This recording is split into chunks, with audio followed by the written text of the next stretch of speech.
ഈ ചൂടത്തും നോമ്പ് തുറക്കുമ്പോൾ കുടിക്കാൻ പറ്റിയ ഒരു കിണ്ണം കാച്ച സാധനമാണ് പറഞ്ഞിരുന്നത്. നോട്ട് ചെയ്ത് വെച്ചോളി, സേവ് ചെയ്ത് വെച്ചോളി. സിമ്പിൾ ആൻഡ് ഹമ്പിൾ പരിപാടിയാണ്. ഒരു ഗ്ലാസ് എടുത്തിട്ട് നന്നായി സർവത്ത് ഒഴിച്ചു കൊടുക്കുക. 2-3 സ്പൂൺ കസ്കസും കൂടി ഇട്ട് കൊടുത്ത് ഇതിലെ പ്രധാന താരമായ നമ്മുടെ ബൂസ്റ്റ് പൊടി 2 പാക്കറ്റ് അങ്ങോട്ട് ഒഴിച്ചു. ചെറിയൊരു ഗ്ലാസ് ആണെങ്കിൽ 1 പാക്കറ്റ് മാത്രം മതി. വലിയ ഗ്ലാസോ ജഗ്ഗൊക്കെ ആണെങ്കിൽ 2-3 പാക്കറ്റിന്റെ ആവശ്യം ഉണ്ടാവും. നന്നായി സർവത്ത് പോരാന്നുണ്ടെങ്കിൽ കുറച്ചുകൂടി ഒഴിച്ചു കൊടുക്കുക. ഇനിയാണ് ഇതിലെ ക്ലൈമാക്സ്. നല്ല തണുത്ത പാലെടുത്തിട്ട് നന്നായിട്ട് അങ്ങോട്ട് ഒഴിച്ചു കൊടുക്കണം. ഏകദേശം ഫുൾ ആവുന്നവരെ ഒഴിച്ചു കൊടുക്കുക. ആ സമയത്ത് ഒരു സ്പൂൺ എടുത്ത് ഇളക്കി കൊടുത്തോണ്ട് ഇല്ലെങ്കിൽ കട്ട പിടിക്കാൻ ചാൻസ് ഉണ്ട്. ഒരു കയ്യിൽ ക്യാമറ ഉണ്ടായതുകൊണ്ട് ആ സമയത്ത് എനിക്ക് ഇളക്കാൻ പറ്റിയിട്ടില്ലേ. ഒഴിച്ചു കൊടുത്തതിന് ശേഷമാണ് പിന്നെ ഞാൻ അങ്ങോട്ട് ഇളക്കി മറിച്ചത് കേട്ടോ. നന്നായിട്ട് ഇളക്കി മിക്സ് ആക്കിയിട്ട് സെറ്റ് ആക്കി കൊടുക്കണം. ആ ബൂസ്റ്റും കസ്കസും പാലിലൊക്കെ അലിഞ്ഞങ്ങോട്ട് ചേരണം. പറ്റുകയാണെന്നുണ്ടെങ്കിൽ ഗ്ലാസ്സിന് വല്ല അടപ്പോ മൂടിയൊക്കെ ഉണ്ടെങ്കിൽ നന്നായിട്ട് കുലുക്കി കൊടുത്താൽ മതി. വല്ലാതെ കണ്ട് അഭ്യാസ പ്രകടനം ഒന്ന് കാണിക്കാൻ നിൽക്കേണ്ട. നിലത്ത് വീണ് പൊട്ടിക്കഴിഞ്ഞാൽ ഇമ്മച്ചിന്റെ ഒക്കെ അടി കിട്ടാനുള്ള എല്ലാ ചാൻസും ഉണ്ട്. അങ്ങനെ സാക്ഷാൽ നമ്മുടെ ബൂസ്റ്റ് കുലുക്കി സെറ്റ് ആയിട്ട് സിമ്പിൾ പരിപാടിയാണ്. നല്ല അടിപൊളി ഡ്രിങ്ക് ആണ്. നല്ല ദാഹിച്ച് നിൽക്കുന്ന സമയത്ത് ഈ സാധനം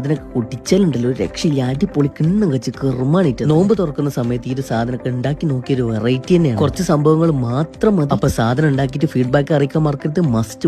മസ്റ്റ് ട്രൈ ആണ്. ഒരു രക്ഷയില്ല. അടിപൊളി കിണ്ണം കാച്ച ഐറ്റം തന്നെ. ഈ ചൂടത്തും നോമ്പ് തുറക്കുമ്പോൾ കുടിക്കാൻ പറ്റിയ ഒരു കിണ്ണം കാച്ച സാധനമാണ് പറഞ്ഞിരുന്നത്. നോട്ട് ചെയ്ത് വെച്ചോളി, സേവ് ചെയ്ത് വെച്ചോളി. സിമ്പിൾ ആൻഡ് ഹമ്പിൾ പരിപാടിയാണ്. ഒരു ഗ്ലാസ് എടുത്തിട്ട് നന്നായി സർവത്ത് ഒഴിച്ചു കൊടുക്കുക. 2-3 സ്പൂൺ കസ്കസും കൂടി ഇട്ട് കൊടുത്ത് ഇതിലെ പ്രധാന താരമായ നമ്മുടെ ബൂസ്റ്റ് പൊടി 2 പാക്കറ്റ് അങ്ങോട്ട് ഒഴിച്ചു. ചെറിയൊരു ഗ്ലാസ് ആണെങ്കിൽ 1 പാക്കറ്റ് മാത്രം മതി. വലിയ ഗ്ലാസോ ജഗ്ഗൊക്കെ ആണെങ്കിൽ 2-3 പാക്കറ്റിന്റെ ആവശ്യം ഉണ്ടാവും. നന്നായി സർവത്ത് പോരാന്നുണ്ടെങ്കിൽ കുറച്ചുകൂടി ഒഴിച്ചു കൊടുക്കുക. ഇനിയാണ് ഇതിലെ ക്ലൈമാക്സ്. നല്ല തണുത്ത പാലെടുത്തിട്ട് നന്നായിട്ട് അങ്ങോട്ട് ഒഴിച്ചു കൊടുക്കണം. ഏകദേശം ഫുൾ